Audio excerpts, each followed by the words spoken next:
Numbers के बारे में बात करते हैं, नंबर्स के बारे में बात करते हैं सबसे पहले, ठीक है। रैशनल नंबर स्टार्ट करने से पहले हमें पता होना चाहिए कि नेचुरल नंबर क्या होता है, होल नंबर क्या होता है। तो नेचुरल नंबर क्या होता है? नेचुरल नंबर जो 1 से स्टार्ट होता है और हाँ, जितने भी जो काउंटिंग नंबर होते हैं ना, उन्हें हम नेचुरल नंबर कहते हैं। मान लो कि जो 1 से स्टार्ट होता है, 1 हो गया, 2 हो गया, 3 हो गया, 4 हो गया, सो ऑन। तो ये हमारे क्या होते हैं? ये हमारे नेचुरल नंबर होते हैं, ठीक है। इसके बाद आपको पता होना चाहिए कि होल नंबर क्या होता है। होल नंबर, तो 0 से होल नंबर, यस, 0 से जो स्टार्ट होते हैं, 0, 1, 2, 3, 4 एंड सो ऑन, तो ये आपके क्या हो गए? होल नंबर हो गए, ठीक है। इसके बाद आपको पता होना चाहिए इंटीजर्स क्या होते हैं। तो इंटीजर्स क्या होते हैं? मान लो कि आपने एक नंबर लाइन ले लिया, इस तरीके का आपने नंबर लाइन ले लिया, बीच में यहाँ पे 0 है, फिर यहाँ पे क्या पॉजिटिव वैल्यूज है, और यहाँ पे क्या है? निगेटिव वैल्यूज है, ठीक है। तो इंटीजर्स क्या होते हैं? जिसमें पॉजिटिव और नेगेटिव वैल्यू दोनों होती है, 0 भी इंक्लूड होता है, पॉजिटिव वैल्यू भी है और नेगेटिव वैल्यू भी है। वो क्या होते हैं? वो इंटीजर्स होते हैं। मतलब ये भी कह सकते हैं कि जितने भी नंबर्स नंबर लाइन में प्रेजेंट है ना, तो उसको हम इंटीजर्स बोल सकते हैं, ओके। इसके बाद हम बात करते हैं, अब हम बात करते हैं रैशनल नंबर की। रैशनल नंबर क्या होता है?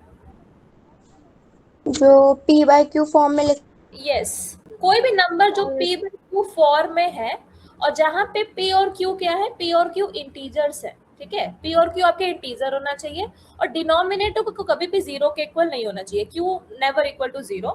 तो ये क्या होते हैं? ऐसे नंबर क्या होते हैं? रैशनल नंबर होते हैं। फॉर एग्जाम्पल, अगर मैंने लिख दिया 3/2, तो क्या ये रैशनल नंबर है? ऑफ कोर्स ये रैशनल नंबर है, बिकॉज ये p/q के फॉर्म में है।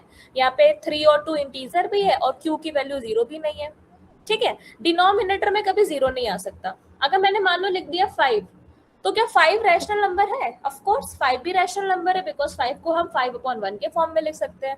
तो ये भी p/q के फॉर्मेट में है, तो ये भी क्या है? रैशनल नंबर है।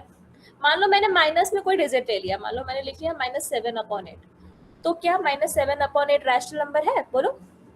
हाँ है, क्योंकि ये भी p/q के फॉर्म में है, और इंटीजर्स में तो पॉजिटिव नेगेटिव दोनों वैल्यू आ जाती है, और q भी 0 के इक्वल नहीं है। लेकिन अगर मैं कोई ऐसा नंबर लिखूं 2/0, क्या ये है?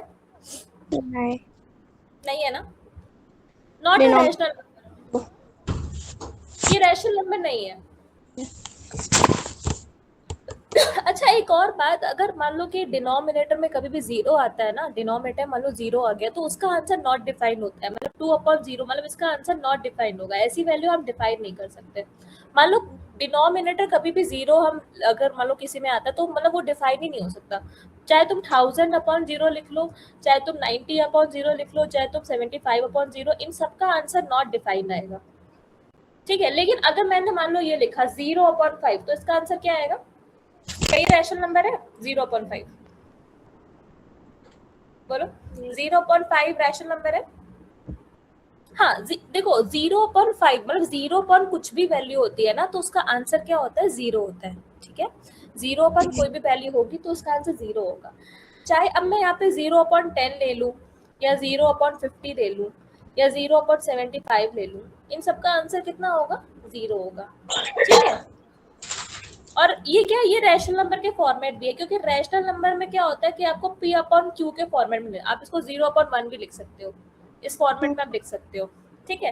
तो ये 0 है, मतलब 0 इसका आंसर होगा, तो ये रैशनल नंबर है। तो रैशनल नंबर क्या होते हैं? कोई भी नंबर जो आप p/q के फॉर्म में लिखो, जहाँ पे p और q इंटीजर्स हो, q नॉट इक्वल टू 0, वो क्या होगा? रैशनल नंबर होगा। अच्छा, मुझे ये बताओ, मान लो अब मैंने लिखा √25, अब तुम्हें बताना है क्या ये रैशनल है कि नहीं है। हाँ है। ये किसका स्क्वायर है? 5 का। हाँ, अगर तुम इसका स्क्वायर रूट निकालते हो ना, तो 5 आता है, तो 5 को 5/1 लिख सकते हैं, जो कि क्या है? p/q का फॉर्मेट है, तो ये क्या है? ये रैशनल नंबर है,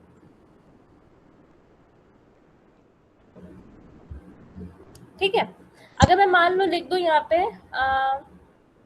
216, ये क्यूब के फॉर्मेट में, तो ये क्या रैशनल नंबर इसमें निकलेगा? क्या चीज? ये किसका क्यूब है? ये किसका क्यूब है? आपको क्यूब रूट पता है? हाँ, आपका स्क्रीन नहीं दिख रही है अभी। नहीं दिख रही है? नहीं। ब्लर आ रही है कि दिखाई नहीं दे रही? कुछ भी नहीं दिख रहा। ये अच्छा, लोगो रुक जाओ 1 मिनट रुकना, मैं फिर से शेयर करती हूँ।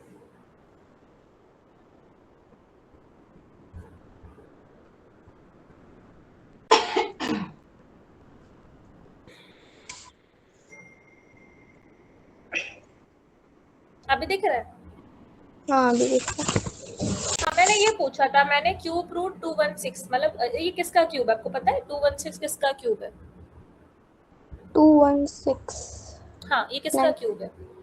नहीं ये देखो, पता। अच्छा ठीक है, क्यूब रूट नहीं, अच्छा देखो, स्क्वायर रूट और क्यूब रूट निकालने के लिए हम क्या कर सकते हैं? प्राइम फैक्टराइजेशन कर सकते हैं। मान लो अगर आपको क्यूब रूट नहीं भी समझ में आ रहा है तो इसका 216 का पहले प्राइम फैक्टराइजेशन कर दो, ठीक है? तो ये बताओ 2 से डिवाइड हो जाएगा, 2 1 जा 2, 0 लगाओ, 8 जा 16, 2 5 जा 10, 2 4 जा 8, फिर लगाओ 2 2 जा 4, 2 7 जा 14, फिर 27 किससे डिवाइड हो जाएगा? 3 से, 3 9 जा